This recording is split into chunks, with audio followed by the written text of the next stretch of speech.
दिल्ली च चलती ना कथा दसम ग्रंथ की शुरू की है। ये गल मेरी ध्यान नाल सुन लियो, घरां च बैठे भी सुन लियो, दिल्ली वाले खास करके सुनियो, मजारे भी करते कई वीर जो भी चल रहा। एक गल सानू समझनी पैनी है,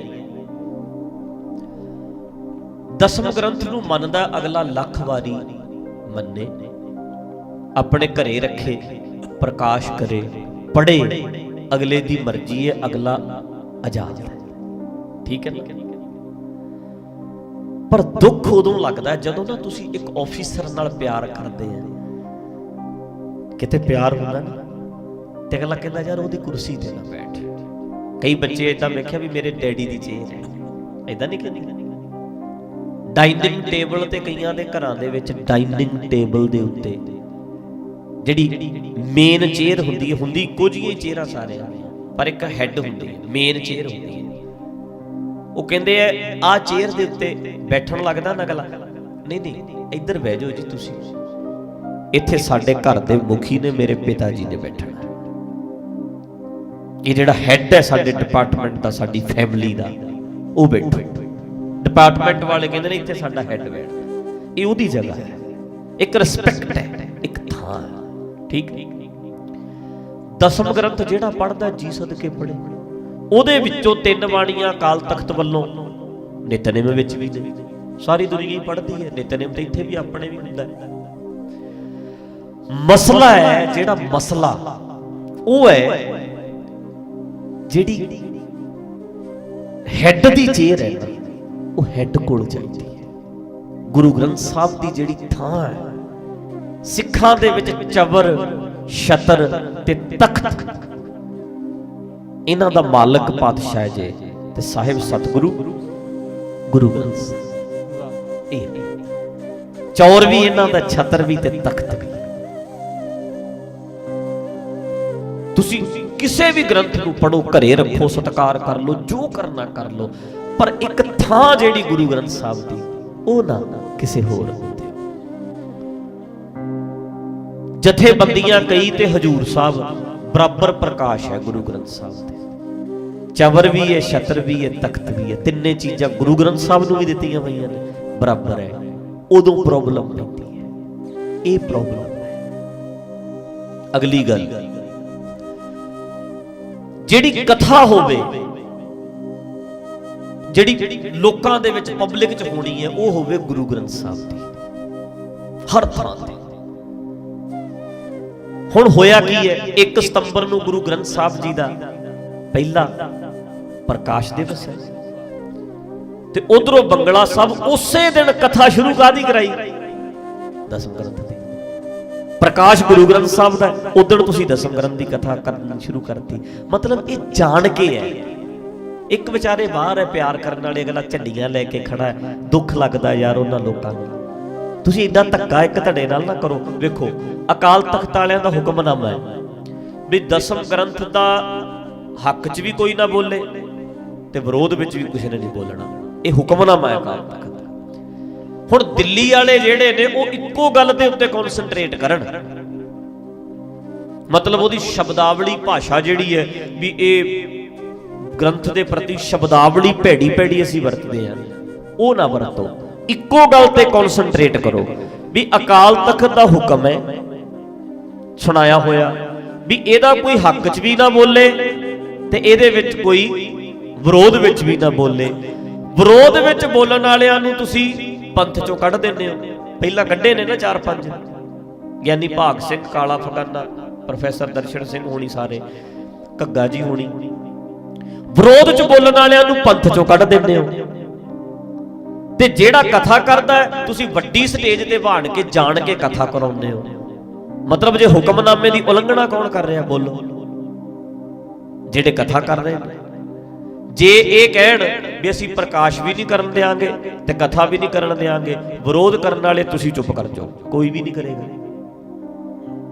एक नूं कहता शह दित्ती हुई है भी तुसीं ते सब कुछ करो, हुक्मनामा तुसीं मन्नो भावें ना मन्नो, कोई गल नहीं, जो मर्जी करो। ते दूजे धड़े दे गल चोरी गुठा दे लैंदे ने। पता क्यों? वो दंगां वाले है, तलवारां वाले है, सिफारिशां वाले है। आ बेचारे फट्टियां लैके खड़दे, पढ़े लिखे है, ये सियाणे है, ये लड़न नहीं जांदे। ਇਹ ਕੁੱਟਣ ਨਹੀਂ ਜਾਂਦੇ, ਇਹ ਲੱਤਾਂ ਨਹੀਂ ਤੋੜਦੇ, ਇਹ ਛਬੀਲਾਂ ਨਹੀਂ ਲਾਉਂਦੇ। ਇਸ ਕਰਕੇ ਇਹ ਧੜੇ ਦੀ ਪਰਵਾਹ ਕੋਈ ਨਹੀਂ। ਡਾਂਗ ਵਾਲਿਆਂ ਦੇ ਅੱਗੇ, ਡੰਡੇ ਅੱਗੇ ਭੂਤ ਨੱਚਦੇ ਆ। ਹੋ ਰਿਹਾ ਨਾ ਹੁਣ ਜਥੇਦਾਰ ਹੁਕਮਨਾਮਾ ਜਦੋਂ ਜਾਰੀ ਕੀਤਾ, ਫਿਰ ਤੁਸੀਂ ਦੋਨਾਂ ਧੜਿਆਂ ਦੇ ਉੱਤੇ ਰੱਖੋ ਵੀ ਵਿਰੋਧ ਵੀ ਨਹੀਂ ਕੋਈ ਕਰੇਗਾ ਤੇ ਹੱਕ 'ਚ ਵੀ ਨਹੀਂ ਕਰੇਗਾ। ਇੱਕ ਧੜੇ ਨੂੰ ਕਹਿਤਾ ਹੁਕਮਨਾਮਾ ਤੁਸੀਂ, ਤੁਹਾਨੂੰ ਨਹੀਂ ਪਰਵਾਹ, ਤੁਸੀਂ ਕਰੀ ਚੱਲੋ, ਤੇ ਸਾਂਝਾ ਫੈਸਲਾ ਕਰਤਾ, ਫਿਰ ਉਹਨੂੰ ਸਾਂਝਾ ਰਹਿਣ ਦਿਓ। ਹੁਣ ਅਕਾਲ ਤਖਤ ਦੇ ਹੁਕਮਨਾਮੇ ਦੀ ਉਲੰਘਣਾ ਦਿੱਲੀ ਕਮੇਟੀ ਨਹੀਂ ਕਰ ਰਹੀ? ਬੋਲੋ, ਕਰ ਰਹੀ ਹੈ ਨਾ? ਤਾਂ ਫਿਰ ਦਿੱਲੀ ਕਮੇਟੀ ਤੇ ਜਥੇਦਾਰ ਐਕਸ਼ਨ ਲੈਣਗੇ, ਇਹ ਹੁਕਮਨਾਮਾ ਹੈ ਭਾਈ। ਪਰ ਨਹੀਂ, ਉਹ ਆਪਣੇ ਨੇ, ਉਹ ਸਾਡੇ ਨੇ, ਸਿਰਸਾ ਤੇ ਸਾਡਾ। ਅਗਲਾ ਇਹ ਕਹੂਗਾ ਤੂੰ ਕੌਣ ਹੁੰਦਾ ਇਹਦੇ ਤੇ ਹੁਕਮਨਾਮਾ? ਏਦਾਂ ਕਿਵੇਂ? ਜਗਤਾਰ ਸਿੰਘ ਤੇ ਸਾਡਾ ਕੱਲ ਆਪਾਂ ਗੱਲ ਕੀਤੀ ਹੋਈ ਹੈ, ਏਦਾਂ ਕਿਵੇਂ ਕਰ ਲਓਗੇ ਤੁਸੀਂ?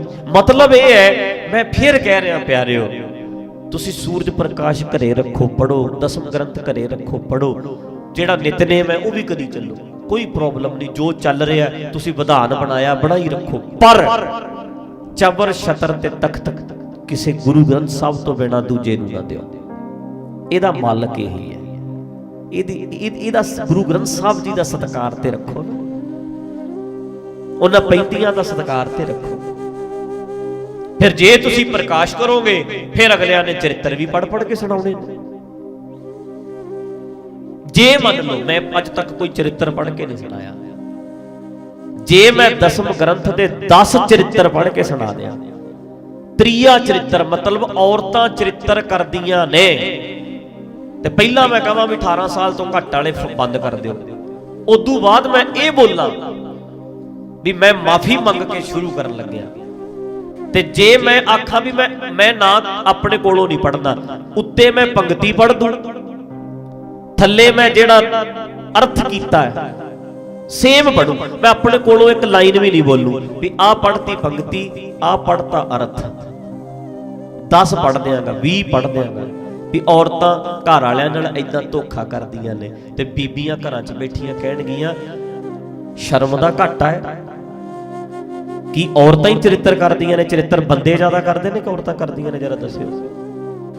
ਔਰਤਾਂ ਨਾਲ ਧੋਖੇ ਬੰਦੇ ਜ਼ਿਆਦਾ ਕਰ ਰਹੇ ਨੇ, ਬਾਹਰ ਬੰਦੇ ਫਿਰਦੇ ਨੇ, ਫਿਰ ਬੰਦਿਆਂ ਦੇ ਚਰਿੱਤਰ ਵੀ ਹੈਗੇ ਨੇ, ਔਰਤਾਂ ਦੇ ਨੇ। ਤੇ 10 ਚਰਿੱਤਰ ਪੜ੍ਹ ਕੇ ਸੁਣਾਉਣੇ ਨੇ, ਨਾ ਤੇ ਬੋਲਣਾ, ਆਪਣੇ ਕੋਲੋਂ ਕੁਝ ਨਹੀਂ ਪੜ੍ਹਨਾ। ਆਹ ਪੰਕਤੀ ਹੈ, ਆਹ ਇਹਦਾ ਅਰਥ ਹੈ, ਮੈਂ ਆਪਣੇ ਕੋਲੋਂ ਨਹੀਂ ਕਰਨੇ, ਮੈਂ 20 ਚਰਿੱਤਰ ਪੜ੍ਹ ਦੇਣਾ। ਤੇ ਸੱਚੀ ਗੱਲ ਇਹ ਹੈ, ਆਪਣੀ ਜ਼ੁਬਾਨ ਤੋਂ ਕਦੇ ਗਾਲ ਨਹੀਂ ਕੱਢੀ, ਕਿਸੇ ਗੁਪਤ ਅੰਗ ਦਾ ਨਾਂ ਨਹੀਂ ਲਿਆ ਮੈਂ ਆਪਣੀ ਜ਼ੁਬਾਨ ਤੋਂ। ਪਰ ਮੇਰੇ ਲਈ ਉਹ ਮਨਹੂਸ ਦਿਨ ਹੋਏਗਾ ਜਿੱਦਣ ਮੈਨੂੰ ਉਹ ਭੈੜੇ ਭੈੜੇ ਨਾਂ ਲੈਣੇ ਪੈਣਗੇ ਵੀ ਏਦਾਂ ਏਦਾਂ ਏਦਾਂ ਏਦਾਂ। ਕੀ ਕਰਾਂਗਾ ਉਦੋਂ? ਤੇ ਜਿਹੜੇ ਬੰਦੇ ਘਰਾਂ 'ਚ ਕਥਾ ਸੁਣਦੇ ਨੇ ਸਾਡੀ, ਉਹ ਕਹਿਣਗੇ ਯਾਰ ਬੰਦ ਕਰੋ ਯਾਰ, ਇਹ ਬੰਦਾ ਕੀ ਕਰ ਰਿਹਾ।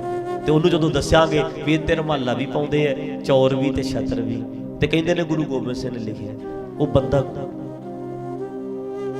ਯਾਰ ਜਿਨ੍ਹਾਂ ਨੇ ਸੁਣਾਏ ਨੇ ਨਾ ਚਰਿੱਤਰ, ਉਹ ਬਹੁਤੀ ਦੁਨੀਆ ਨੇ ਨਹੀਂ ਸੁਣੇ, ਬਹੁਤਿਆਂ ਨੂੰ ਤੇ ਪਤਾ ਹੀ ਨਹੀਂ ਵੀ ਗੱਲ ਕੀ ਹੈ।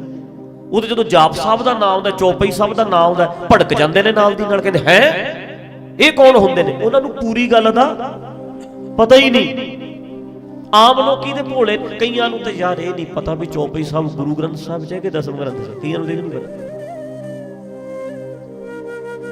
ਤੇ ਜੇ ਪੜ੍ਹ ਦਈਏ ਤੇ ਫੇਰ ਕਹੀਏ ਵੀ ਗੁਰੂ ਗੋਬਿੰਦ ਸਿੰਘ ਕਹਿੰਦੇ ਨੇ ਔਰਤਾਂ ਧੋਖਾ ਕਰਦੀਆਂ ਨੇ, ਔਰਤਾਂ ਇਹ ਕਰਦੀਆਂ ਨੇ, ਔਰਤਾਂ ਇਹ ਕਰਦੀਆਂ ਨੇ, ਤੇ ਔਰਤਾਂ ਕਹਿਣਗੀਆਂ ਯਾਰ ਪਾਤਸ਼ਾਹ ਦੀ ਮਾਂ ਵੀ ਸੀ, ਘਰ ਵਾਲੀ ਵੀ ਸੀ, ਏਦਾਂ ਕਿਵੇਂ ਹੋ ਗਿਆ? ਮਹਾਰਾਜ ਕਿਵੇਂ ਸੋਚ ਸਕਦੇ ਨੇ? ਧੋਖਾ ਤੇ ਬੰਦੇ ਵੀ ਕਰਦੇ ਨੇ, ਔਰਤਾਂ ਵੀ ਕਰਦੀਆਂ ਨੇ, ਪਰ ਏਦਾਂ ਕਿਵੇਂ ਹੋ ਗਿਆ ਯਾਰ?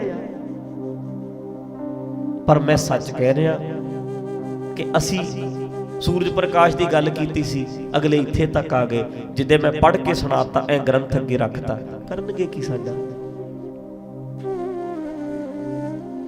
ਪਰ ਜਿਹੜੇ ਹਿਸਾਬ ਨਾਲ ਇਹ ਧੱਕਾ ਕਰਦੇ ਆ ਤੇ ਸੁਣਾ ਦਿਆਂਗੇ, ਕਿਹੜੀ ਗੱਲ ਹੈ ਯਾਰ। ਮਾਫੀ ਪਹਿਲਾਂ ਮੰਗ ਲਾਂਗੇ, ਪਹਿਲਾਂ ਕਹਾਂਗੇ ਬੀਬੀਆਂ ਬੰਦੇ ਅੱਡ ਅੱਡ ਸੁਣੋ, ਅਲੱਗ ਅਲੱਗ ਸੁਣੋ, ਇਕੱਠੇ ਨਾ ਬਹਿ ਕੇ ਸੁਣਿਓ, ਫਿਰ ਕਹਿ ਦਿਆਂਗੇ ਵੀ ਬੱਚੇ ਵੀ ਪਰੇ ਕਰ ਦਿਓ, ਔਖੇ ਸੌਖੇ ਹੋ ਕੇ ਸਬਰ ਦਾ ਘੁੱਟ ਭਰ ਕੇ ਕੌੜਾ ਘੁੱਟ ਪੜ੍ਹ ਦਿਆਂਗੇ।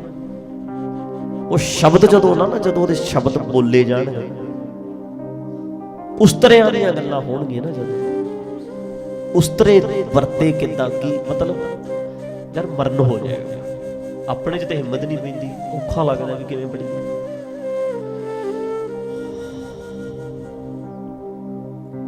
ਮਤਲਬ ਇਹ ਕਿਹਨੇ ਲਿਖਿਆ ਜੀ? ਗੁਰੂ ਗੋਬਿੰਦ ਸਿੰਘ ਜੀ। ਐਡੀਆਂ ਸਟੋਰੀਆਂ ਇਦਾਂ ਜਿਹੜੀਆਂ ਬੰਦਾ ਖੁੰਡਾਂ ਤੇ ਬਹਿ ਕੇ ਵੀ ਗੱਲਾਂ ਨਹੀਂ ਕਰਦਾ। ਤਾਂ ਕਰਕੇ ਹੁਣ ਤੁਸੀਂ ਪ੍ਰਕਾਸ਼ ਕਰੋਗੇ ਬਰਾਬਰ ਗੁਰੂ ਗ੍ਰੰਥ ਸਾਹਿਬ ਦੇ, ਉਹਨਾਂ ਦੀ ਭਾਵਨਾ ਨਹੀਂ ਭਟਕਦੀ। ਜੇ ਤੁਸੀਂ ਕਹਿੰਦੇ ਭਾਵਨਾ ਭਟਕਦੀ ਹੈ, ਯਾਰ ਉਹ ਵੀ ਤੇ ਭਾਵਨਾ ਵਾਲੇ ਹੈ। ਅਗਲਾ ਗੁਰੂ ਗ੍ਰੰਥ ਸਾਹਿਬ ਨਾਲ ਪਿਆਰ ਕਰਦਾ ਤਾਂ ਖੜਾ ਫੱਟੀਆਂ ਲੈ ਕੇ, ਕਿਹਦਾ ਜੀ ਕਰਦਾ? ਉਹ ਵੀ, ਉਹਨਾਂ ਦੀ ਭਾਵਨਾ ਵੀ ਤਾਂ ਭਟਕਦੀ ਹੈ। ਹੁਣ ਇਹਨਾਂ ਦੀ ਭਾਵਨਾ ਮਿੰਟ 'ਚ ਭਟਕ ਜਾਂਦੀ ਹੈ, ਤੇ ਜੇ ਦੂਜੇ ਭਾਵਨਾ ਭਟਕਾਉਣ ਦਾ 295 ਦਾ ਪਰਚਾ ਦਰਜ ਕਰਾਉਣ ਲੱਗ ਜਾਵੇ ਵੀ ਆਹ ਅਕਾਲ ਤਖਤ ਦਾ ਹੁਕਮਨਾਮਾ ਹੈ, ਇਹ ਸਾਡੀ ਭਾਵਨਾ ਭਟਕਦੀ ਹੈ। ਗੁਰੂ ਗ੍ਰੰਥ ਸਾਹਿਬ ਨੂੰ ਅਸੀਂ ਪਿਆਰ ਕਰਦੇ ਹਾਂ, ਗੁਰੂ ਗ੍ਰੰਥ ਸਾਹਿਬ ਦਾ ਚਵਰ ਛਤਰ ਤਖਤ ਕਿਸੇ ਹੋਰ ਨੂੰ ਨਹੀਂ ਜਾਣਾ ਚਾਹੀਦਾ। ਲੈ ਮੈਂ ਇੱਥੇ ਬੋਲਦੇ ਆ ਵੀ ਸਾਰੇ ਪੰਜਾਬ ਦੇ ਵਿੱਚ ਪਰਚੇ ਕਰਾ ਦਿਓ, ਹੁਕਮਨਾਮਾ ਨਾਲ ਲੈ ਜਾਓ। ਫਿਰ ਜੇ ਪਰਚੇ ਖੇਡਣ ਲੱਗੇ, ਫਿਰ ਜੇ ਭਾਵਨਾ ਖੇਡਣ ਲੱਗੇ ਤੇ ਭਾਵਨਾ ਤੇ ਦੂਜੇ ਦੀ ਵੀ ਭਟਕਦੀ ਹੈ। ਪਰ ਇੱਕ ਧਿਰ ਤੇ ਚੁੱਪ ਹੈ ਯਾਰ, ਉਹ ਤੇ ਕੁਝ ਕਹਿੰਦੀ ਨਹੀਂ। ਆਪਾਂ ਨਾ ਪਰਚਿਆਂ ਦੇ ਰਾਹ ਪਈਏ, ਨਾ ਮਾਰਨ ਰਾਹ ਪਈਏ, ਨਾ ਸ਼ਬੀਲਾਂ ਦੇ ਰਾਹ ਪਈਏ, ਇਸ ਤੇ ਕਹਿੰਦੇ ਕੁਝ ਨਹੀਂ। ਇਹ ਤਾਂ ਇੰਨਾ ਕਹਿੰਦੇ ਆ ਵੀ ਗੁਰੂ ਗ੍ਰੰਥ ਸਾਹਿਬ ਦਾ ਸਤਿਕਾਰ ਰੱਖੋ, ਆਪਣੇ ਘਰੇ ਪੜ੍ਹੋ, ਰੱਖੋ ਜਿੰਨੇ ਗ੍ਰੰਥ ਚਾਹੇ ਯਾਰ ਤੁਸੀਂ ਕਾਮਾ ਸੂਤਰਾ ਵੀ ਰੱਖੋ। ਕਿੰਨੇ ਰੋਕਿਆ ਤੁਹਾਨੂੰ? ਜਿਹੜਾ ਪੜ੍ਹਨਾ ਪੜ੍ਹੀ ਜਾਓ, ਦੁਨੀਆ ਹੀ ਪੜ੍ਹੀ ਜਾਂਦੀ ਹੈ। ਅਗਲਾ ਫੋਨ 'ਚ ਪਤਾ ਨਹੀਂ ਕੀ ਕੁਝ ਰੱਖੀ ਬੈਠਾ, ਕਿੰਨੇ ਰੋਕਿਆ? ਪਰ ਤੁਸੀਂ ਗੁਰੂ ਗ੍ਰੰਥ ਸਾਹਿਬ ਜੀ ਦੇ ਬਰਾਬਰ ਇੱਕ ਚਵਰ ਤੇ ਛਤਰ ਤੇ ਤਖਤ, ਉਹ ਸੁਣਨ ਵਾਲਿਓ ਘਰਾਂ 'ਚੋਂ ਭਾਈ, ਭਾਵੇਂ ਟਕਸਾਲੀ ਹੋ, ਭਾਵੇਂ ਨਿਹੰਗ ਹੋ, ਭਾਵੇਂ ਬਾਬੇ ਬੰਤੇ ਦੇ ਚੇਲੇ ਹੋ, ਕੋਈ ਵੀ ਹੋ, ਤੁਸੀਂ ਇੰਨੀ ਕਿਤੇ ਵੇਖ ਲਓ ਵੀ ਕੀ ਇੱਕ ਕੁਰਸੀ ਉਸ ਇੱਕ ਦੀ ਨਹੀਂ ਹੋਣੀ ਚਾਹੀਦੀ, ਇੱਕ ਚੇਅਰ ਇੱਕ ਦੀ ਨਹੀਂ ਹੋਣੀ ਚਾਹੀਦੀ, ਇੱਕ ਆਸਣ ਇੱਕ ਦਾ ਨਹੀਂ ਹੋਣਾ ਚਾਹੀਦਾ। ਤੁਹਾਡੇ ਬਾਬਿਆਂ ਦੇ ਆਸਣ ਨੇ ਯਾਰ। ਕਈ ਤੇ ਬਾਬਾ ਬੰਤਾ ਸਿੰਘ ਦੀ ਸੀਟ ਤੇ ਨਹੀਂ ਬੈਠਦਾ ਹੋਣਾ ਵੀ ਬਾਬਾ ਜੀ ਦੀ ਸੀਟ ਆ ਪਿੱਛੇ ਬੈਠ, ਤੇ ਗੁਰੂ ਗ੍ਰੰਥ ਸਾਹਿਬ ਦੀ ਥਾਂ ਤੇ ਉਹਨਾਂ ਦੇ ਰੱਖੋ। ਸਿੱਖਾਂ 'ਚ ਜੇ ਕੋਈ ਚੌਰ ਕੀਤਾ ਜਾਂਦਾ ਤੇ ਗੁਰੂ ਗ੍ਰੰਥ ਸਾਹਿਬ ਦੇ, ਸਿੱਖਾਂ ਵਿੱਚ ਜੇ ਕੋਈ ਤਖਤ ਲੱਗਦਾ ਤੇ ਗੁਰੂ ਗ੍ਰੰਥ ਸਾਹਿਬ ਲਈ, ਸਿੱਖਾਂ ਵਿੱਚ ਜੇ ਚੰਦੋਆ ਲੱਗਦਾ ਹੈ ਤੇ ਗੁਰੂ ਗ੍ਰੰਥ ਸਾਹਿਬ। ਏਦਾਂ ਕਹੂੰਗਾ, ਪਰ ਕਿਹੜੀਆਂ ਮਾਰਦੇ ਆ ਗੱਲਾਂ ਸੀ ਯਾਰ। ਵੇਖੋ 700 ਸਰੂਪ ਬਣਦਾ ਹੈ, 450 ਕੈਨੇਡਾ ਵਿੱਚ ਸਲਾਬਿਆ ਗਿਆ, ਤੇ 300 ਤੋਂ ਉੱਪਰ ਸਰੂਪ ਉਹ ਨੇ ਜਿਹੜੇ ਸ਼੍ਰੋਮਣੀ ਕਮੇਟੀ ਦੇ ਲਾਪਤਾ ਨੇ। 750 ਤੋਂ ਉੱਪਰ ਗੁਰੂ ਗ੍ਰੰਥ ਸਾਹਿਬ ਦੇ ਸਰੂਪ ਬਣਦੇ ਨੇ। ਤੇ ਅੱਜ ਗੋਬਿੰਦ ਸਿੰਘ ਲੌਂਗੋਵਾਲ ਕਹਿੰਦਾ, ਪ੍ਰਧਾਨ ਸ਼੍ਰੋਮਣੀ ਕਮੇਟੀ, ਅਖੇ ਜੀ ਗੁਰੂ ਗ੍ਰੰਥ ਸਾਹਿਬ ਸੱਚੇ ਪਾਤਸ਼ਾਹ ਕਹਿੰਦੇ ਇਹ ਤੇ ਕਰਮਚਾਰੀਆਂ ਨੇ ਧੋਖਾ ਕੀਤਾ ਹੈ, ਇਹਨਾਂ ਨੇ ਭੇਟਾ ਦੇ ਦਿੱਤੇ ਸਰੂਪ ਤੇ ਪੈਸਾ ਕਮਾ ਲਿਆ ਤੇ ਖਾਤੇ 'ਚ ਜਮਾ ਹੀ ਨਹੀਂ ਕਰਾਏ, ਬਾਹਰ ਦੀ ਬਾਹਰ। ਲੈ ਦੱਸ, ਐਡਾ ਵੱਡਾ ਕੰਮ ਹੋ ਗਿਆ ਤੇ ਤੁਹਾਨੂੰ ਪਤਾ ਹੀ ਨਹੀਂ ਲੱਗਾ। ਇਹ ਤੇ ਕਰਮਚਾਰੀਆਂ ਉੱਤੇ ਸਿੱਟ ਕੇ ਸਾਰੀ ਗੱਲ ਲੁਕਣਾ ਚਾਹੁੰਦੇ ਨੇ। ਜਹੇਦਾਰ ਜੀ ਨੇ ਕਿਹਾ ਵੀ ਹਾਂਜੀ ਸਰੂਪ ਤੇ ਗੁੰਮ ਹੋਏ ਨੇ। ਹੁਣ ਪ੍ਰਧਾਨ ਕਹਿੰਦਾ ਨਹੀਂ ਤੁਸੀਂ ਕਾਗਜ਼ਾਂ 'ਚ, ਮਤਲਬ ਇਹਨਾਂ ਦੇ ਬਿਆਨ ਰਲਦੇ ਨੇ। 4 ਵਾਰੀ ਅੱਡ ਸਟੇਟਮੈਂਟਾਂ ਦਿੱਤੀਆਂ, ਕਿਤੇ ਕੁਛ ਕਹਿੰਦੇ ਨੇ, ਕਿਤੇ ਕੁਛ ਕਹਿੰਦੇ ਨੇ, ਕਿਤੇ ਕੁਛ ਕਹਿੰਦੇ ਨੇ। ਤੇ ਦੂਜਾ ਧੜਾ ਜੇ ਬੋਲਿਆ ਨਹੀਂ, ਜਿਨ੍ਹਾਂ ਨੂੰ ਫਸਾਉਣ ਨੂੰ ਫਿਰਦੇ ਨੇ ਕਰਮਚਾਰੀ, ਜੇ ਰਾਗੀਆਂ ਵਾਂਗੂ ਸਾਹਮਣੇ ਆ ਗਏ, ਉਹਨਾਂ ਨੇ ਸੱਚ ਦੱਸਤਾ ਵੀ ਸਾਨੂੰ ਤੇ ਫਸਾ ਰਹੇ ਐ। ਤੇ ਅੱਜ ਪੱਤਰਕਾਰ ਪੁੱਛਦੇ ਐ, ਕਹਿੰਦੇ ਗੋਬਿੰਦ ਸਿੰਘ ਲੌਂਗੋਵਾਲ ਜੀ ਇਹ ਜਿਹੜੇ ਬੰਦਿਆਂ ਨੇ ਕੀਤੀ ਹੈ ਕੀ FRI ਹੋਊ ਉਹਨਾਂ ਤੇ? ਤੁਸੀਂ ਪਰਚੇ ਕਰਾਓਗੇ, ਕੇਸ ਹੋਊ? ਤੇ ਗੋਬਿੰਦ ਸਿੰਘ ਲੌਂਗੋਵਾਲ ਕਹਿੰਦਾ ਨਹੀਂ ਕਹਿੰਦੇ ਸ਼੍ਰੋਮਣੀ ਕਮੇਟੀ ਆਪਣੇ ਆਪ ਚ ਸੰਸਥਾ ਸੀ, ਆਪੇ ਸਜ਼ਾ ਦੇ ਲਾਂਗੇ, ਪਤਾ ਵੀ ਅੰਦਰ ਇਹ ਸੈਟਿੰਗ ਕਰਾਂਗੇ। ਜੇ ਪਰਚੇ ਕਰਾਤੇ ਬੰਦੇ ਬੋਲ ਪੈਣਗੇ, ਤਾਂ ਨਹੀਂ ਪਰਚੇ ਕਰਾਉਂਦੇ। ਕੀ ਸ਼੍ਰੋਮਣੀ ਕਮੇਟੀ ਕਦੇ ਪਰਚੇ ਨਹੀਂ ਕਰਾਉਂਦੀ? ਕੋਈ ਵੀ ਚੱਕਰ ਪੈ ਜੇ ਕਿ ਕੋਰਟ ਚ ਸ਼੍ਰੋਮਣੀ ਕਮੇਟੀ ਜਾਂਦੀ ਨਹੀਂ। ਜੇ ਸ਼੍ਰੋਮਣੀ ਕਮੇਟੀ ਨਿੱਕੀ ਨਿੱਕੀਆਂ ਜ਼ਮੀਨਾਂ ਪਿੱਛੇ ਕੋਰਟ ਚ ਜਾਂਦੀ ਹੈ ਤੇ ਗੁਰੂ ਗ੍ਰੰਥ ਸਾਹਿਬ ਕਰਕੇ ਕੋਰਟ ਚ ਕਿਉਂ ਨਹੀਂ ਜਾਂਦੇ? ਕਰਾਓ ਪਰਚੇ ਉਹਨਾਂ ਤੇ ਜਿਨ੍ਹਾਂ ਨੇ ਗਲਤੀ ਕੀਤੀ ਹੈ। ਜਾਂ ਤੇ ਦੱਸੋ ਵੀ ਸ਼੍ਰੋਮਣੀ ਕਮੇਟੀ ਸਾਰੇ ਮਸਲੇ ਆਪ ਹੀ ਨਿਬੇੜ ਲੈਂਦੀ ਹੈ। ਸ਼੍ਰੋਮਣੀ ਕਮੇਟੀ ਕਦੇ ਕੋਰਟ 'ਚ ਨਹੀਂ ਗਈ, ਕੇਸ ਇਹਨਾਂ ਦੇ ਵਕੀਲ ਲੜਦੇ ਨਹੀਂ। ਜ਼ਮੀਨਾਂ ਵਾਸਤੇ ਜਦੋਂ ਕੋਰਟਾਂ 'ਚ ਜਾਂਦੇ ਹੋ ਤੇ ਗੁਰੂ ਗ੍ਰੰਥ ਸਾਹਿਬ ਦੀ ਕੋਰਟ 'ਚ ਕਿਉਂ ਨਹੀਂ ਜਾਂਦੇ? ਇਹਨਾਂ ਬੰਦਿਆਂ ਨੂੰ ਸਜ਼ਾ ਕਰਾਓ ਜਿਨ੍ਹਾਂ ਨੇ ਗੁਰੂ ਗ੍ਰੰਥ ਸਾਹਿਬ ਜੀ ਨੂੰ, ਮੈਂ ਸ਼ਬਦ ਵਰਤਨੇ ਮਾਫ ਕਰਨਾ, ਵੀ ਜਿਨ੍ਹਾਂ ਨੇ ਵਪਾਰ ਕੀਤਾ। ਯਾਰ ਬੇਈਮਾਨ ਤੇ ਬੇਈਮਾਨ ਹੁੰਦਾ ਹੈ। ਕੱਲ ਨਾ ਇੱਥੇ ਇੱਕ ਪੋਸਟ ਪੜ੍ਹੀ, ਅਖੇ ਜੀ ਕਹਿੰਦੇ ਨੇ ਸਾਇੰਸਦਾਨ ਵਿਗਿਆਨੀ ਤੇ ਅੱਜ ਕੱਲ ਦੇ ਬੰਦੇ ਗੱਲਾਂ ਕਰਦੇ ਨੇ, ਡਾਕਟਰ ਤੇ ਕਹਿੰਦੇ ਧੋਖਾ ਕਰ ਰਹੇ ਨੇ। ਡਾਕਟਰ ਤੇ ਕਹਿੰਦੇ ਕਿਡਨੀਆਂ ਵੇਚੀ ਜਾਂਦੇ ਨੇ, ਵੱਡੇ ਸਾਇੰਸ ਵਿਗਿਆਨ ਨੂੰ ਚੰਗਾ ਸਮਝਦੇ ਨੇ। ਉਹ ਕਮਲਿਓ, ਬੇਈਮਾਨ ਬੰਦਾ। ਇਹਦੇ ਚ ਵਿਗਿਆਨ ਦਾ ਕਸੂਰ ਨਹੀਂ, ਇਹਦੇ ਚ ਸਾਇੰਸ ਦਾ ਕਸੂਰ ਨਹੀਂ, ਡਾਕਟਰੀ ਦਾ ਕਸੂਰ ਨਹੀਂ। ਬੇਈਮਾਨ ਡਾਕਟਰੀ ਚ ਆਊਗਾ, ਉੱਥੇ ਵੀ ਬੇਈਮਾਨੀ ਕਰੂਗਾ। ਬੇਈਮਾਨ ਬੰਦਾ ਵਕੀਲਾਂ ਦੇ ਮਹਿਕਮੇ ਚ ਆਊਗਾ, ਉੱਥੇ ਵੀ ਬੇਈਮਾਨ ਕਰੂਗਾ। ਬੇਈਮਾਨ ਬੰਦਾ ਜੱਜ ਦੇ ਅਹੁਦੇ ਤੇ ਬੈਠੂਗਾ, ਉੱਥੇ ਵੀ ਬੇਈਮਾਨੀ ਕਰੂਗਾ। ਬੇਈਮਾਨ ਬੰਦਾ ਕੈਬਨਿਟ ਮੰਤਰੀਆਂ ਚ ਜਾਊਗਾ, ਉੱਥੇ ਵੀ ਬੇਈਮਾਨੀ ਕਰੂਗਾ। ਤੇ ਬੇਈਮਾਨ ਬੰਦਾ ਸ਼੍ਰੋਮਣੀ ਕਮੇਟੀ ਚ ਜਾਊਗਾ, ਉੱਥੇ ਗੁਰੂ ਗ੍ਰੰਥ ਸਾਹਿਬ ਦੀ ਵੀ ਉੱਥੇ ਵੀ ਬੇਈਮਾਨੀ ਕਰੂਗਾ। ਬੰਦਾ ਬੇਈਮਾਨ ਹੈ, ਜਿਸ ਮਰਜ਼ੀ ਮਹਿਕਮੇ ਚ ਲੈ ਜਾਓ ਉਹਨੂੰ ਚੱਕ ਕੇ ਤੁਸੀਂ। ਵਿਗੜੇ ਬੰਦੇ ਨੂੰ ਜਿੱਥੇ ਮਰਜ਼ੀ ਫਿੱਟ ਕਰਦੇ ਉਹਨੇ ਗੰਦੀ ਪਾਉਣਾ, ਚਾਹੇ ਧਰਮ ਚ ਲੈ ਜਾਓ। ਐ ਨਹੀਂ ਵੀ ਧਰਮ ਬੰਦੇ ਨੂੰ ਵਧੀਆ ਬਣਾਉਂਦਾ ਹੈ, ਅਸਲ ਚ ਵਧੀਆ ਬੰਦੇ ਇਸ ਲਹਿਰ ਨਾਲ ਜੁੜਦੇ ਐ। ਜੇ ਕਹੀਏ ਨਾ ਵੀ ਮਹਾਰਾਜ ਨੇ ਪਾਤਸ਼ਾਹ ਕੋਲ ਲੋਕ ਗਏ ਤੇ ਮਹਾਰਾਜ ਨੇ ਚੰਗੇ ਬਣਾ ਦਿੱਤਾ, ਅਸਲ ਦੇ ਵਿੱਚ ਜਿਹੜੇ ਚੰਗੇ ਬਣਨਾ ਚਾਹੁੰਦੇ ਸੀ ਉਹ ਇਕੱਠੇ ਹੋ ਗਏ। ਏਦਾਂ ਨਹੀਂ ਬਣਦੇ ਚੰਗੇ, ਬਣਾਇਆ ਨਹੀਂ ਜਾਂਦਾ। ਫਾਰਮੂਲਾ ਕੋਈ ਨਹੀਂ ਦੁਨੀਆ ਵਿੱਚ। ਇਹ ਤੇ ਕਹਿੰਦੇ ਸਾਚਾ ਸਤਿਗੁਰ ਕਿਆ ਕਰੇ, ਇਹਦਾ ਅਰਥ ਕੀ ਕਰਨਾ? ਜੋ ਸਿੱਖਾਂ ਮੈਂ ਚੂਕ। ਜਦੋਂ ਬੰਦਾ ਚੰਗਾ ਬਣਨਾ ਨਹੀਂ ਚਾਹੁੰਦਾ, ਤੁਸੀਂ ਕਿਵੇਂ ਬਣਾ ਦੋਗੇ? ਮਹਾਰਾਜ ਇਹ ਕਹਿੰਦੇ ਆ। ਗੁਰੂ ਗੋਬਿੰਦ ਸਿੰਘ ਕੋਲ ਮਹਾਰਾਜ ਨੇ ਬਹਾਦਰ ਬਣਾਤੇ। ਬਹਾਦਰ ਅਸਲ 'ਚ ਗੁਰੂ ਗੋਬਿੰਦ ਸਿੰਘ ਕੋਲ ਇਕੱਠੇ ਹੋ ਗਏ। ਬਹਾਦਰ ਬਣਾਉਣ ਦਾ ਕੋਈ ਫਾਰਮੂਲਾ ਨਹੀਂ। ਸਾਚਾ ਸਤਿਗੁਰ ਕਿਆ ਕਰੇ, ਜੋ ਸਿੱਖਾਂ ਮੈਂ ਚੂਕ। ਹੈ ਹੀ ਨਹੀਂ ਫਾਰਮੂਲਾ ਕੋਈ। ਜੇ ਫਾਰਮੂਲਾ ਹੋਵੇ ਪ੍ਰਿਥੀ ਚੰਦ ਬਣ ਜਾਣਾ ਸੀ, ਸ਼੍ਰੀ ਚੰਦ ਬਣ ਜਾਣਾ ਸੀ, ਰਾਮ ਰਾਏ ਬਣ ਜਾਣਾ ਸੀ। ਅਸੀਂ ਤੇ ਗੁਰੂ ਗ੍ਰੰਥ ਸਾਹਿਬ ਦੇ ਸਤਿਕਾਰ ਦੀ ਗੱਲ ਕਰਦੇ ਹਾਂ। ਤੇ ਸ਼੍ਰੋਮਣੀ ਕਮੇਟੀ ਨੂੰ ਪੁੱਛ ਲਓ, ਮੂੰਹ ਚ ਘੁੰਗਣੀ ਆ। ਤੇ ਮੇਰਾ ਇਹ ਮੰਨਣਾ ਹੈ, ਇਹਨਾਂ ਦੇ ਗਲ ਪੈ ਗਿਆ ਇਹ ਮਸਲਾ, ਲੈਣਾ ਨਹੀਂ। ਇਹ ਲੈਣਾ ਥੋੜਾ। ਮੈਨੂੰ ਇਹ ਲੱਗਦਾ ਹੈ ਗੁਰੂ ਗ੍ਰੰਥ ਸਾਹਿਬ ਜੀ ਕਰਕੇ ਸਭ ਕੁਝ ਹੋਇਆ, ਇੱਥੇ ਤੱਕ ਗਏ ਨੇ, ਉਹਨਾਂ ਕਰਕੇ ਹੀ ਇੱਥੇ ਆਉਣਗੇ। ਚੇਤਾ ਰੱਖਿਓ। ਸਰੂਪ 750 ਬਣਦਾ, 750 ਸਰੂਪ। ਖੇਡ ਨਹੀਂ ਪਈ, 7 ਸਰੂਪਾਂ ਦੀ ਗੱਲ ਨਹੀਂ, 750। ਕੈਨੇਡਾ 'ਚ ਕਿੰਨੇ ਸਲਾਬੇ ਗਏ, ਕਹਿੰਦੇ ਮੰਤਰੀ ਲੇਟ ਨੇ ਜੀ, ਅਜੇ ਬੱਸ ਲੈ ਕੇ ਗਏ ਕੈਨੇਡਾ, ਸਣੇ ਬੱਸ ਚਾੜਤੀ ਕੰਟੇਨਰ ਦੇ ਵਿੱਚ, ਟਰਾਲੇ ਤੇ, ਉਹਦੇ ਤੇ ਛਿਪ ਤੇ ਬੱਸ ਪਹੁੰਚ ਗਈ, ਵਿੱਚ ਸਰੂਪ 450 ਜਾ ਕੇ ਖਿਲਾਰ ਲਿਆ। ਹੁਣ ਕਹਿੰਦੇ ਸਰੂਪ ਤੇ ਠੀਕ ਹੈ, ਪਰ ਅਸੀਂ ਬੱਲੇ ਬੱਲੇ ਲੀਡਰਾਂ ਦੀ ਚਾਹੀਦੀ ਸੀ। ਲੀਡਰ ਸੀ ਬਿਜੀ, ਇੱਥੇ ਚੱਲਦੇ ਸੀ ਇਲੈਕਸ਼ਨ, ਲੀਡਰ ਬਿਜੀ ਸੀ, ਲੀਡਰ ਜਾ ਨਹੀਂ ਸਕੇ। ਬੱਸ ਖਿਲਾਰੀ ਰੱਖੋ, ਬੱਸ ਉੱਥੇ ਖਿਲਾਰੀ ਰੱਖੀ ਵੀ ਅਜੇ ਵੇਟ ਕਰੋ। ਕੱਲੇ ਕੱਲੇ ਗੁਰਦੁਆਰੇ ਜਾਣਾ ਸੀ ਵੀ ਗੁਰੂ ਗ੍ਰੰਥ ਸਾਹਿਬ ਨੂੰ ਲੈ ਕੇ ਜਦੋਂ ਜਾਵਾਂਗੇ ਸਰੂਪ, ਤੇ ਇਹਦੇ ਬਹਾਨੇ ਨਾਲ ਸਾਡੇ ਲੀਡਰ ਵੀ ਗੁਰਦੁਆਰਿਆਂ ਵਿੱਚ ਵੜਨਗੇ। ਢਾਲ ਬਣਾਉਣਾ ਸੀ ਗੁਰੂ ਗ੍ਰੰਥ ਸਾਹਿਬ ਦਾ। ਹੁਣ ਹੋਇਆ ਕਿ ਲੀਡਰ ਲੇਟ ਸੀ, ਲੇਟ ਕਰਤਾ ਤੇ ਬੱਸ ਖੜੀ ਰਹੀ ਤੇ ਪਾਣੀ ਦੇ ਵਿੱਚ ਸੀ ਤੇ ਸਰੂਪ ਸਲਾਬੇ ਗਏ। ਉਹ ਤੇ ਕਿਸੇ ਬੰਦੇ ਨੇ ਨਿਗਾਹ ਮਾਰੀ, ਬੱਸ 'ਚ ਹੈਗਾ ਕੀ ਹੈ? ਸਿੱਖ ਸੀ, ਉਹਨੇ ਵੇਖਿਆ ਤਾਂ ਗੁਰੂ ਗ੍ਰੰਥ ਸਾਹਿਬ 450 ਸਰੂਪ। ਤੇ ਸ਼੍ਰੋਮਣੀ ਕਮੇਟੀ ਦੇ ਪੇਪਰਾਂ ਵਿੱਚ ਬੱਸ ਪਤਾ ਕਿੱਥੇ ਲਿਖੀ ਹੈ? ਬੱਸ ਖੜੀ ਪਤਾ ਕਿੱਥੇ ਪੇਪਰਾਂ 'ਚ? ਇੱਥੇ ਖੜੀ ਹੈ। ਤੇ ਬੱਸ ਕੈਨੇਡਾ ਵੇਚਦੀ ਸੀ 8 ਲੱਖ ਦੀ। ਅਮੀਰ ਸਿੱਖ ਨੂੰ 8 ਲੱਖ ਦੀ ਬੱਸ ਵੇਚਦੀ। ਇੰਡੀਆ ਬਣੀ ਬੱਸ, ਫਿਰਦੀ ਹੈ ਕੈਨੇਡਾ 'ਚ। ਤੇ ਸਰੂਪ ਜਿਹੜੇ ਨੇ ਮੁੜ ਕੇ ਫਿਰ ਮਾੜੇ ਮੋਟੇ ਕਿਵੇਂ ਉਹਨਾਂ ਨੇ ਗੁਰਦੁਆਰਿਆਂ 'ਚ ਕਿੱਦਾਂ ਕੀਤਾ ਹੋਣਾ। ਮਤਲਬ ਇੰਨਾ ਧਿਆਨ ਦਿੱਤਾ ਮਹਾਰਾਜ ਨੂੰ, ਤੇ ਢਾਲ ਬਣਾ ਕੇ ਵਰਤਦੇ ਐ। ਮੈਂ ਕਿਹਾ ਤੇ ਸੀ, ਇਹਨਾਂ ਦਾ ਜੇ ਪਿਆਰ ਹੋਵੇ ਗੁਰੂ ਗ੍ਰੰਥ ਸਾਹਿਬ ਨਾਲ, ਇਹ ਕਿਤੇ ਇਹੋ ਜਿਹੀਆਂ ਗੱਲਾਂ ਜਿਹੜੀਆਂ ਪਾਤਸ਼ਾਹਾਂ ਬਾਰੇ ਲਿਖੀਆਂ ਨੇ ਸੂਰਜ ਪ੍ਰਕਾਸ਼ ਵਿੱਚ, ਇਹ ਰੁਮਾਲੇ ਪਾ ਕੇ ਰੱਖਣ। ਬੰਦਾ ਕਥਾ ਕਰਦਾ, ਉਹਨੂੰ ਪਤਾ ਵੀ ਇਹਦੇ ਵਿੱਚ ਗੁਰੂ ਸਾਹਿਬ ਨੂੰ ਨਛੇੜੀ ਦੱਸਿਆ।